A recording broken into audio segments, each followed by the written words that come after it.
السلام علیکم ورحمۃ اللہ وبرکاتہ۔ الحمد للہ نحمدہ ونستعینہ ونستغفرہ ونؤمن بہ ونتوکل علیہ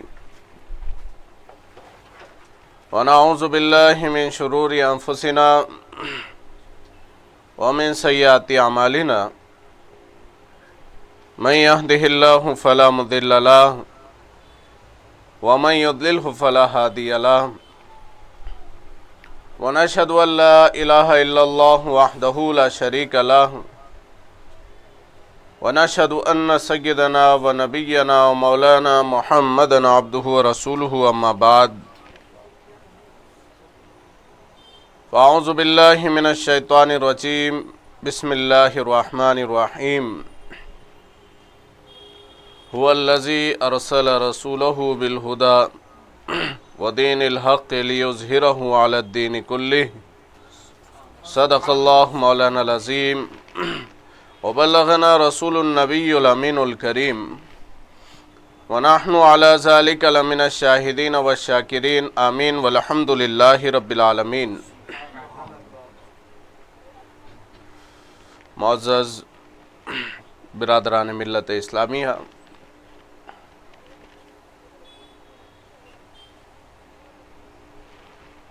محفل میں رونق افروز بزرگ شخصیت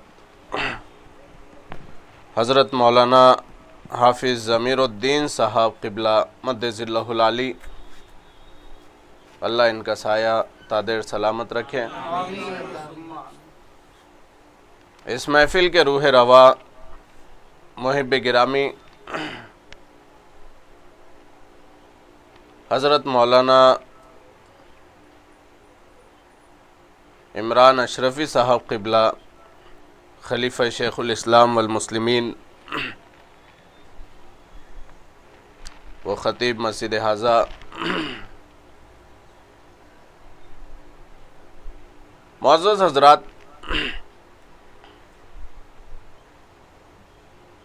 آئیے پھر آپ کی بارگاہ میں جلد ہی آنا ہوا، یہ ان کی محبت ہے جو بلا لیتے ہیں۔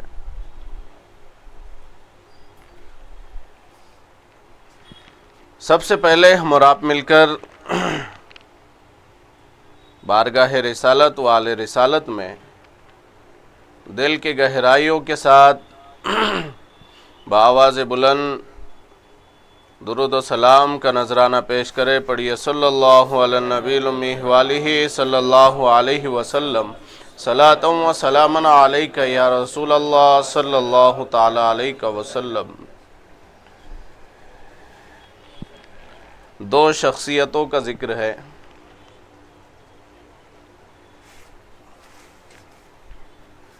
فاتح بیت المقدس حضرت سلطان صلاح الدین ایوبی اور امام ربانی مجدد الفسانی شیخ احمد سرہندی فاروقی علیہم الرحمت و رضوان۔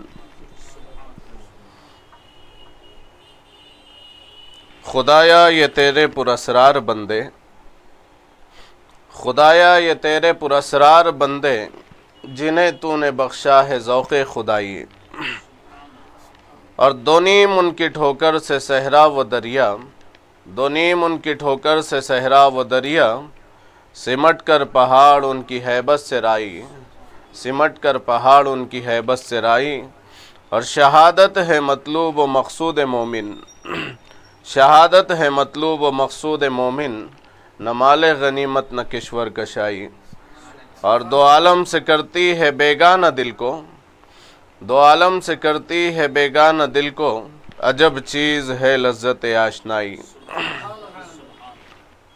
اور علامہ اقبال نے حضرت مجدد الفسانی کے بارے میں فرمایا تھا کہ حاضر ہوا میں شیخ مجدد کی لحد پر لحد مزار، حاضر ہوا میں شیخ مجدد کی لحد پر، وہ خاک کے ہے زیر زمیں مطلع انوار، وہ خاک کے ہے زیر زمیں مطلع انوار، اس خاک کے ذروں سے ہے شرمندہ ستارے، اس خاک کے ذروں سے ہے شرمندہ ستارے، کیوں؟ اس خاک میں پوشیدہ ہے وہ صاحب اسرار، اس خاک میں پوشیدہ ہے وہ صاحب اسرار۔ اور کون سے صاحب اسرار؟ فرماتے ہیں کہ گردن نہ جھکی جس کی جہانگیر کے آگے، گردن نہ جھکی جس کی جہانگیر کے آگے، جس کے نفس گرم سے ہے گرمی احرار، جس کے نفس گرم سے ہے گرمی احرار۔ آج جو حریت پائی جاتی ہے، جو جوش اور جذبہ پایا جاتا ہے، اور اسلام کی صداقت کے لیے سب کچھ قربان کرنے کا جذبہ پایا جاتا ہے، یہ مجدد الفسانی کی سانسوں کا صدقہ ہے۔ انہوں نے اس فضا میں سانس لی اور اسی کی بدولت ہمیں یہ نصیب ہوا۔ جس کے نفس گرم سے ہے گرمی احرار، اور وہ ہند میں سرمایہ ملت کا نگہباں، وہ ہند میں سرمایہ ملت کا نگہباں، اللہ نے بر وقت کیا جس کو خبردار، اللہ نے بر وقت کیا جس کو خبردار۔ ایک بار اور درود پاک پڑھ لیجیے، اللہم صلی علی حضرت مجدد الفسانی۔ دیکھا جائے تو ایک تلوار کے دھنی ہے اور ایک کردار کے دھنی ہے، لیکن یہ نہ سمجھے کہ تلوار والے کے پاس کردار نہیں تھا اور کردار والے کے پاس تلوار نہیں تھی، ایسا بھی نہیں ہے، بلکہ دونوں پہلو، دونوں شخصیتوں۔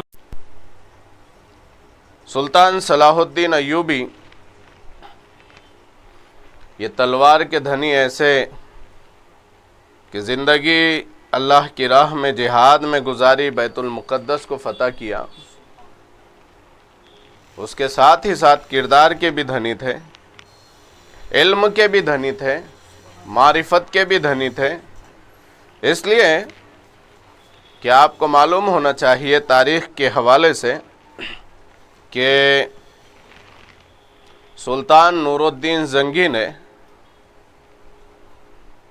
جب اپنی زیر سلطنت مقابلہ قرات یا یوں سمجھیے مظاہرہ قرات کروایا اپنی سلطنت میں، تو سلطنت کے بہترین قراء اس مظاہرہ قرات میں شریک ہوئے،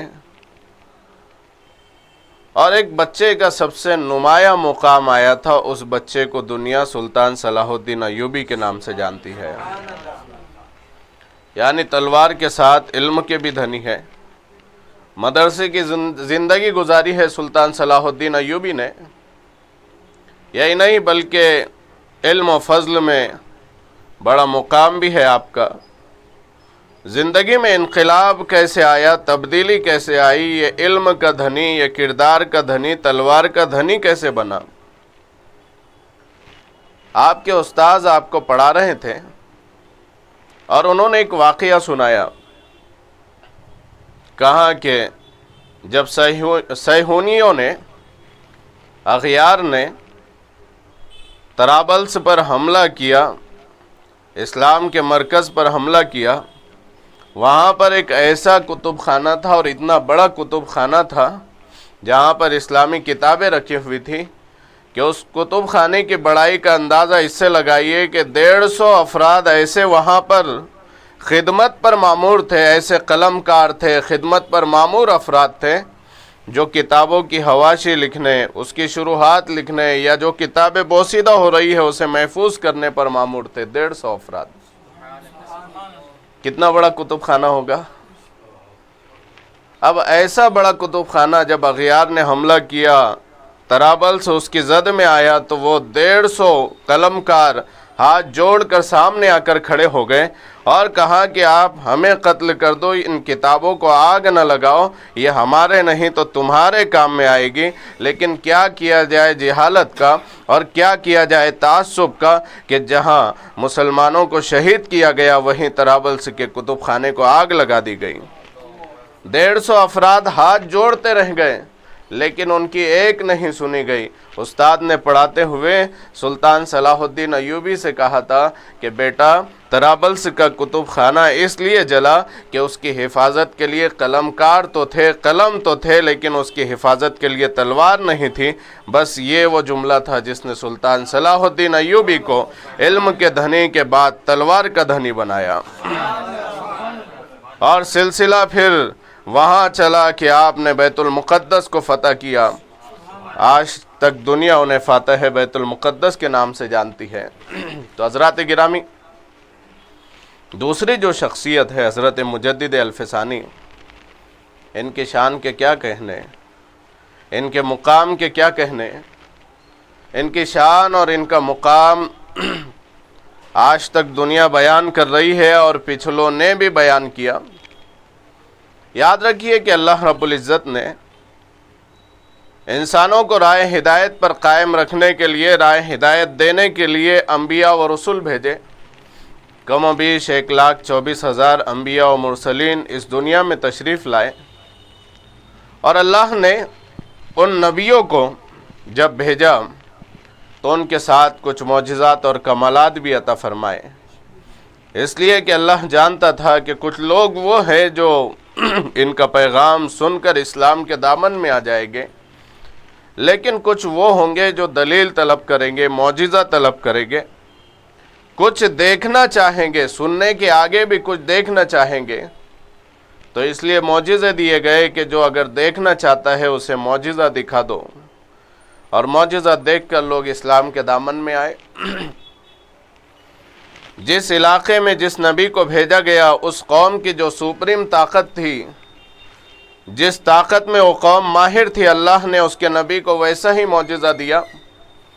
موسیٰ علیہ السلام کا دور ہے، جادوگری عروج پر ہے، رسیوں کو زمین پر ڈالتے ہیں تو سانپ بن جاتی ہے، ایسا معجزہ دیا موسیٰ علیہ السلام کو کہ اپنا عصا آپ زمین پر ڈالتے تو اژدہا بن جاتا تھا۔ لہذا قوم کی سپریم جو طاقت تھی، قوم آپ کی اس طاقت کے سامنے جھک گئی۔ حضرت عیسیٰ علیہ السلام کا دور آیا، لوگ علاج و معالجے میں زمین و آسمان کے قلابے ملانے لگے، مریض کے جسم میں صرف جان ڈالنا باقی تھا، ہر بیماری کا علاج ہو رہا تھا، طب یونانی عروج پر تھا۔ اللہ نے ایسا معجزہ دیا کہ عیسیٰ علیہ السلام کسی مردے کو ہاتھ لگاتے تو زندہ ہو جاتا تھا۔ سلیمان علیہ السلام کا دور دیکھیے کہ ایک مخلوق دوسری مخلوق پر حکومت کرنا چاہ رہی ہے، ایک مخلوق دوسری مخلوق کو مسخر کرنا چاہ رہی ہے۔ اللہ نے وہ کمال دیا کہ اے سلیمان، تمہاری حکومت زمین پر بھی ہوگی، انسانوں پر بھی ہوگی، جنات پر بھی ہوگی، ہواؤں پر بھی ہوگی، تمہاری حکومت ساری روئے زمین پر ہوگی۔ ایسا جذبہ تسخیر اور نظام تسخیر عطا فرمایا کہ دنیا میں پھر کوئی اور نظام اس طرح کا نہیں ابھرا۔ جب ہمارے نبی تشریف لائے تو آپ کی قوم تو قیامت تک رہنے والی ہے، کیسی کیسی سپریم طاقتیں ہوں گی۔ تو اللہ نے آپ کو معجزہ دے کر نہیں، معجزہ بنا کر بھیجا۔ جامع المعجزات، جامع الصفات نبی بن کر تشریف لائے۔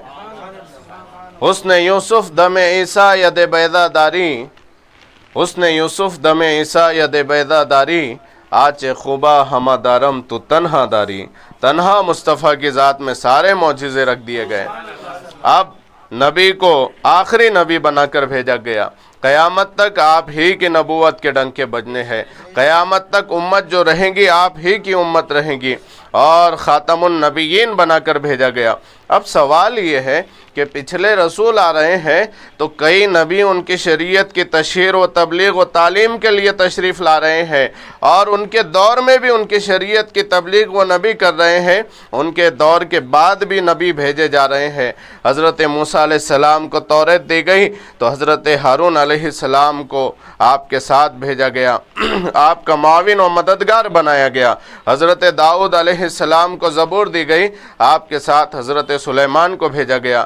حضرت ابراہیم علیہ السلام کو صحیفے دیے گئے، آپ کے ساتھ حضرت اسماعیل اور حضرت اسحاق اور حضرت لوط غرض کے ایک ایک دور میں کئی کئی انبیاء ہمیں نظر آتے ہیں اور ان کے دور کے بعد بھی ان کے مشن کو آگے بڑھانے والے نظر آتے ہیں حضرات گرامی. لیکن جب ہمارے نبی تشریف لائے، سوال کیا کہ مولا، نبی تو آخری نبی بن کر جلوگر ہوئے ہیں، قیامت تک یہ امت رہنے والی ہے، اس امت کی ہدایت کا سامان کیسے ہوگا؟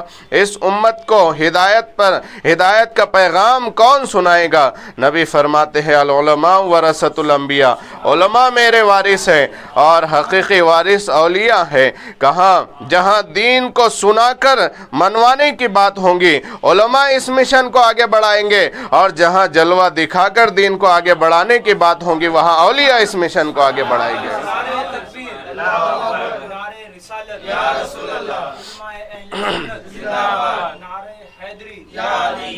ایسا انتظام ہوا کہ اس انتظام کے کرشمے دنیا دیکھ رہی ہے، اور اس انتظام پر بھی سونے پہ سہاگا نبی نے فرمایا. سنن ابو داؤد میں حدیث ہے کہ ان اللہ یبعث لہذہ الامتی علی رأس کل 100 سنۃ من یجدد لہا دینہا، کہ اللہ تعالی ہر 100 سال میں ایک ایسی شخصیت کو مبعوث فرمائے گا جو دین کی تجدید کریں گے، دین کو زندہ کریں گے. یعنی علماء و اولیاء تو رہیں گی، مجدد بھی اس دنیا میں آئے گے جو دین کی تجدید کرے گے. دین کے چہرے پر جو گرد و غبار بد عملی کی وجہ سے پڑ چکا ہے وہ اسے صاف کریں گے، دین کا نکھرا ہوا چہرہ لوگوں کو نظر آئے گا. یعنی جو بدعات و خرافات داخل ہو گئی ہے وہ اسے ختم کرے گے. مجدد یہی کام کرتا ہے، بڑے جلال اور بڑے کمال کے ساتھ، بڑے جمال کے ساتھ جس طرح بھی ہو دین کے چہرے کے اس غبار کو صاف کرتا ہے اور دین کا صحیح چہرہ لوگوں کو دکھاتا ہے. مجدد ہر دور میں آئے ہیں، ہر صدی میں مجدد تشریف لائے ہیں، لیکن یاد رکھیے کہ ہر 100 سال میں تو مجدد ہوتے ہی ہے، لیکن نبی نے اس ایک مجدد کے بارے میں فرمایا کہ جو 1000 سال کے بعد تشریف لائیں گے، جن کا ذکر ہم اور آپ سن رہے ہیں. روضۃ القیومیہ میں یہ ہے حدیث پاک کہ اللہ کے رسول صلی اللہ علیہ وسلم ارشاد فرماتے ہیں بعث اللہ رجلا علی راس 11 سنۃ، کہ اللہ تعالیٰ 11ویں صدی کے شروع میں ایک ایسے آدمی کو بھیجے گا، ایک ایسی شخصیت کو بھیجے گا کہ جو ہوا نور عظیم، جو نور عظیم ہوگا، یعنی لوگوں کے لیے نور عظیم ثابت ہوگا. اسمہ اسمی، جس کا نام میرے نام پر ہوگا. نبی کا نام آسمانوں میں احمد ہے، زمین پر محمد ہے صلی اللہ علیہ وسلم. کہاں؟ جس کا نام میرے نام پر ہوگا. بین السلطانین الجابرین، وہ 2 جابر بادشاہوں کے درمیان تشریف لائیں گے. یدخل الجنت بشفاعتہ رجال الوفا، کہ جن کی شفاعت سے ہزاروں لوگ جنت میں جائیں گے. 5 خوبیاں نبی نے بیان فرمائی کہ ایک ایسی شخصیت تشریف لائیں گی جو لوگوں کے لیے نور عظیم ہوگی، ایک ایسی شخصیت تشریف لائیں گی جن کا نام میرے نام پر ہوگا. 2 جابر بادشاہوں کے درمیان تشریف لائیں گے اور اللہ تعالیٰ ان کی شفاعت سے ہزاروں لوگوں کو جنت میں داخل فرمائے گا. علماء فرماتے ہیں کہ اس حدیث کا مصداق حضرت شیخ احمد سرہندی مجدد الفسانی امام ربانی رضی اللہ تعالیٰ عنہ ہے. نبی نے فرمایا تھا یکون رجل یقال لہ صلہ، کہ میری امت میں ایک ایسی شخصیت ہوگی جنہیں صلہ کہا جائے گا. صلہ یعنی ملانے والے، جوڑنے والے. ویسے تو ہر ولی کا کام جوڑنا ہی ہوتا ہے، لیکن مجدد الفسانی نے یہ کام کچھ بڑا ہی اچھے انداز سے کیا ہے اور اپنی شان کے لائق یہ کام کیا ہے. فرمایا کہ جس کا نام صلہ ہوگا وَيَدْخُلُ الْجَنَّةُ بِشَفَاعَتِهِ قَضَا وَقَضَا، اور لوگ ان کی شفاعت سے کثیر تعداد میں جنت میں جائیں گے. تحدیث نعمت کے طور پر حضرت مجدد الفسانی نے فرمایا الحمدللہ الذی، تمام تعریف اللہ کے لیے ہے، جعلنی صلۃ بین البحرین، جس نے مجھے صلہ بنایا، یعنی دو سمندروں کو جوڑنے والا بنایا، ومصلحا بین الفئتین، اور دو گروہ میں صلح کرانے والا بنایا، دو جماعتوں میں صلح کرانے والا بنایا۔ یاد رکھیے کہ دو سمندروں کو جوڑنے والا یعنی شریعت و طریقت کا سمندر ہے، اور دو گروہ یعنی علماء و صوفیاء کا گروہ ہے۔ شریعت طریقت سے جدا نہیں، طریقت شریعت سے جدا نہیں۔ حضرات گرامی، مجدد الف ثانی کے کارنامے بڑے نمایاں ہیں۔ آپ نے اپنے دور میں بڑی عظیم الشان خدمات انجام دی ہے۔ آپ کی ولادت سرہند کی سرزمین پر ہوئی۔ اس کا اصل نام جو ہے سہرند تھا۔ کیا تھا؟ سہرند۔ سہرند یعنی شیروں کا جنگل، وہاں پر ایک جنگل تھا، یا اس کو سہر ہند بھی کہا گیا، جو کثرت استعمال سے سرہند ہو گیا۔ تو خیر یہ بھی صحیح۔ یہاں پر حضرت مجدد الف ثانی تشریف لائے اور آپ نے بڑے تجدیدی کارنامے انجام دیے۔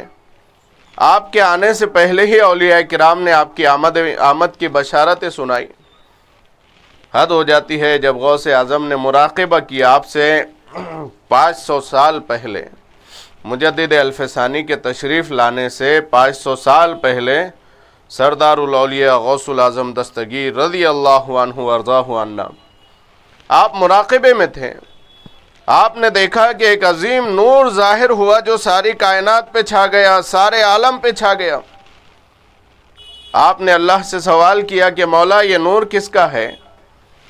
تو آپ پر ظاہر کیا گیا۔ پھر آپ نے اپنے احباب سے فرمایا کہ اے لوگو، آج سے 500 سال کے بعد ایک ایسی شخصیت تشریف لانے والی ہے جو سارے عالم کو منور کر دے گی، جن کا نور ساری دنیا میں پھیل جائے گا۔ ایک ایسی شخصیت تشریف لانے والی ہے کہ جن کی صحبت کیمیا اثر ہوگی۔ اس کے بعد آپ نے اپنا خرقہ مبارک اپنے فرزند غوث اعظم نے اپنے شہزادے حضرت عبدالرزاق کو اپنا خرقہ دیا کہ جب وہ تشریف لائے نسلاً بعد نسلن اس خرقے کو آگے بڑھانا، اور جب وہ تشریف لائے تو یہ ہماری امانت ان تک پہنچا دینا۔ خرقہ پہنچتا رہا، نسلاً بعد نسلن منتقل ہوتا رہا۔ خانوادہ غوث اعظم کے عظیم فرد غوث اعظم کے خانوادے سے حضرت کمال الدین کیتھلی اور ان کے پوتے حضرت شاہ سکندر کیتھلی قادری رحمۃ اللہ علیہ کا دور آیا، اور آپ نے غوث اعظم کی وہ امانت حضرت مجدد الف ثانی کو پہنچائی۔ یاد رکھیے کہ یہ وہ عظیم الشان بزرگ ہے کہ جن کے نام سے تو ہم واقف ہیں۔ حضرت مجدد الف ثانی کا نام زبانوں پر ہے، لیکن آپ کے کارناموں کو بھی جاننا ضروری ہے کہ کیسے بڑے عظیم کارنامے آپ نے انجام دیے ہیں۔ دیکھیے کہ اولیاء کرام کا نام یاد رکھنا، ان سے محبت کرنا یہ بھی ضروری ہے، لیکن ان کے کارناموں کو بھی جاننا ہے، تبھی جا کر ہماری زندگی ایسی بن سکتی ہے کہ ہم بھی کچھ کارنامے انجام دے سکیں ان کے نقش قدم پر چل کر۔ حضرات گرامی، حضرت مجدد الف ثانی شیخ احمد سرہندی رحمۃ اللہ علیہ بچپن میں آپ بیمار ہوئے۔ بیمار ہونے کے بعد آپ کے والد نے کافی علاج کروایا، لیکن کہیں سے فائدہ نہیں ہوا۔ وہ ہے نا، مریض عشق پر رحمت خدا کی، مرض بڑھتا گیا جو جو دوا کی۔ تو اب معاملہ یہ ہوا کہ جیسے ایسے آپ دوا کر رہے ہیں، بیماری سے فائدہ تو نہیں ہو رہا ہے۔ اس دور میں سلسلہ قادریہ کے ایک بزرگ تھے حضرت کمال الدین کیتھلی رحمۃ اللہ علیہ۔ ان کی بارگاہ میں غوث الاعظم دستگیر کے خانوادے سے جو بزرگ تھے، ان کی بارگاہ میں حضرت مجدد الف ثانی کے والد آپ کو لے کر گئے۔ لے کر جانے کے بعد انہوں نے کہا کہ میں نے کافی جگہ علاج کروایا، کوئی فائدہ نہیں ہوا، آپ اس بچے کے لیے دعا کیجیے۔ یہ ہمارے بزرگوں کا دیا ہوا عقیدہ ہے۔ آج لوگ بزرگوں کے پاس جانے کو نہ جانے شرک کہتے ہیں، بدعت کہتے ہیں۔ ہم ان سے پوچھتے ہیں تم ڈاکٹر کے پاس کیوں جاتے ہو؟ وہ کہتے ہیں کہ ڈاکٹر گولی دیتا ہے، دوا دیتا ہے۔ ہم نے کہا شفا کون دیتا ہے؟ کہا شفا تو خدا دیتا ہے۔ تو ڈاکٹر دوا دیتا ہے، شفا خدا دیتا ہے۔ اولیاء کے پاس اس لیے جاتے ہیں کہ یہ دعا دیتے ہیں اور شفا خدا دیتا ہے۔